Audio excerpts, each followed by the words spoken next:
C'est d'abord l'itinéraire d'une femme qui veut retourner en Afghanistan et n'y retournera sans doute pas avant longtemps, et d'une personne qui néanmoins a réussi. C'est tout le paradoxe de ce film, et c'est pour ça qu'il est excellent, c'est de montrer qu'il y a des parcours qui peuvent être des parcours exceptionnels, qui permettent d'arriver jusqu'à devenir une footballeuse reconnue sur le plan international, mais qu'il y a néanmoins il y a du malheur, il y a de la détresse, il y a de la douleur, et qu'il faut surmonter toutes ces affections, ces sentiments pour arriver à donner aussi un exemple pour beaucoup d'exilés, beaucoup de personnes qui cherchent à s'installer, à nourrir un projet de vie, que c'est possible, même si ça reste exceptionnel.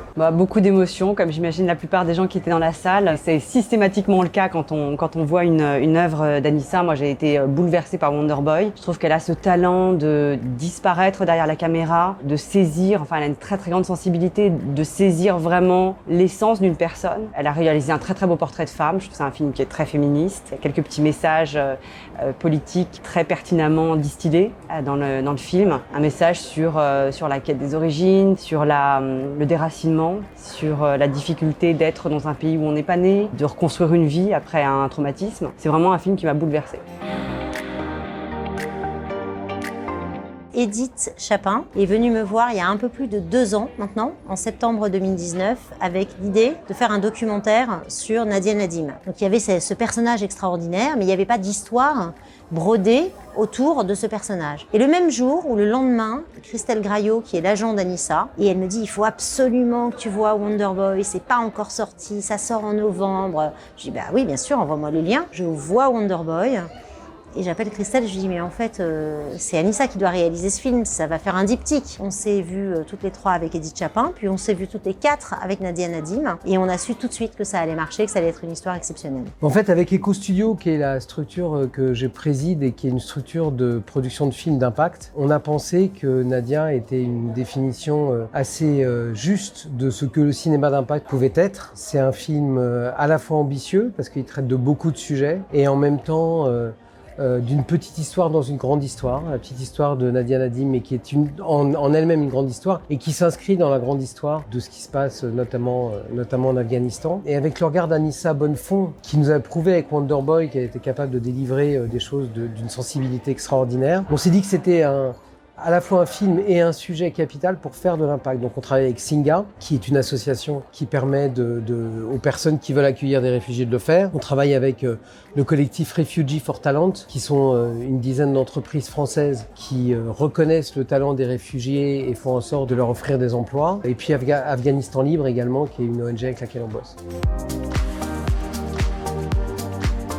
C'est vraiment une histoire de femme parce qu'à ce groupe de femmes du départ, cet embryon qui a été porté par 4 femmes, s'ajoutent donc des protagonistes qui sont presque exclusivement des femmes, parce que c'est une famille de femmes avec 5 filles et une mère très forte qui est Amida, qui est un peu le 2e personnage principal de ce film. Et puis il y a Céline André, dont j'aimerais saluer le travail remarquable, qui est la productrice exécutive de ce documentaire, qui a fait en sorte que ce documentaire, malgré la Covid, malgré la décision de plus pouvoir finalement aller en Afghanistan à cause des risques terroristes, a réussi à faire en sorte toujours que ce film tienne debout. Il y a Edith évidemment, qui est l'autrice dont je vous ai parlé tout à l'heure, et Anissa avec sa sensibilité très particulière. Et puis chez Fédération, Isabelle Parmentier qui s'occupe du juridique pour les documentaires, Séverine Madinier qui s'occupe des finances, Manon Cominassi qui travaille avec moi, qui est chargée de développement. Donc c'est vraiment une histoire de femme. Oui, le documentaire, il n'a pas été préparé pour que les talibans reviennent au pouvoir en Afghanistan, mais il se trouve qu'ils sont là et que cette jeune femme, Nadia, elle était partie il y a longtemps, plus de 20 ans, lorsque les talibans étaient au pouvoir à ce moment-là à Kaboul. Et c'est justement la recherche toujours de ses origines, de son pays, parce qu'elle n'a rien abandonné, même si elle sait que ça sera difficile d'y revenir, que le parcours de Nadia, en l'occurrence, est passionnant. C'est parce qu'elle cherche à être elle-même, à être au Danemark, en France, peut-être demain ailleurs, aux États-Unis, si j'ai bien compris, tout en sachant qu'elle est aussi afghane et qu'elle n'oublie pas son peuple qui souffre. Il se trouve que le film arrive à ce moment-là et qu'il peut aussi permettre à un pays comme la France et à d'autres de comprendre que finalement c'est aussi une chance d'accueillir des talents comme celui de Nadia. Le film est important parce qu'il peut sensibiliser le grand public à un sujet important qui est les réfugiés ont du talent. Les réfugiés sont des personnes qui ne sont pas des SDF, qui ne sont pas des moins que rien, sont des gens qui arrivent parce qu'ils n'ont pas le choix, ils ne l'ont pas choisi et ils ont des diplômes, ils ont des domaines d'expertise, ils ont énormément de choses à apporter dans les pays où ils arrivent. C'est dur de faire passer ce message. Certains politiques essayent de le faire, mais c'est pas forcément très entendu. L'avantage d'un film, c'est que c'est ce que j'appelle de l'engagetainment, c'est à la fois de l'engagement et de l'entertainment. Ça permet, parce que c'est des images fortes, parce qu'il y a de l'émotion, parce qu'il y a de l'esthétisme, parce qu'il y a de la cinématographie, parce que ça dure 1h30, ça permet de faire passer des messages forts. Et ça permet de sensibiliser les gens, et une fois qu'on a sensibilisé les gens, d'inciter ces gens à passer à l'action. Elle est intéressante parce qu'elle est toute en nuances. Elle est intéressante parce que c'est l'histoire d'une jeune femme qui est musulmane, qui ne renie pas ses origines, qui se raccroche à tout cet héritage qui est le sien. Donc ça, c'est déjà une nuance qui nous semble et qui nous a toujours semblé avec Anissa et avec Edith très précieuse à montrer. Ce qui est intéressant avec Nadia, c'est qu'elle est porteuse de plusieurs messages dont on peut imaginer qu'ils ne sont pas encapsulés dans la même personne. Et elle les combine tous, et elle les combine tous avec sincérité parce que c'est vraiment qui elle est. Tous les migrants ne deviennent pas des Nadia, mais ceux qui ont fait ce parcours doivent comprendre que c'est possible, à condition d'être toujours dans le souvenir d'où on vient et dans l'acceptation des règles du pays qui vous accueille. Et c'est pour ça que Nadia, finalement, elle est elle-même parce qu'elle est pleinement intégrée à la France, au Danemark, c'est-à-dire à ces pays de valeurs européennes, tout en gardant sa foi musulmane, on la voit prier dans le film, et elle arrive à avoir cet équilibre justement parce que elle ne renie rien de ce qu'elle est, et elle est pleinement du pays qui l'accueille.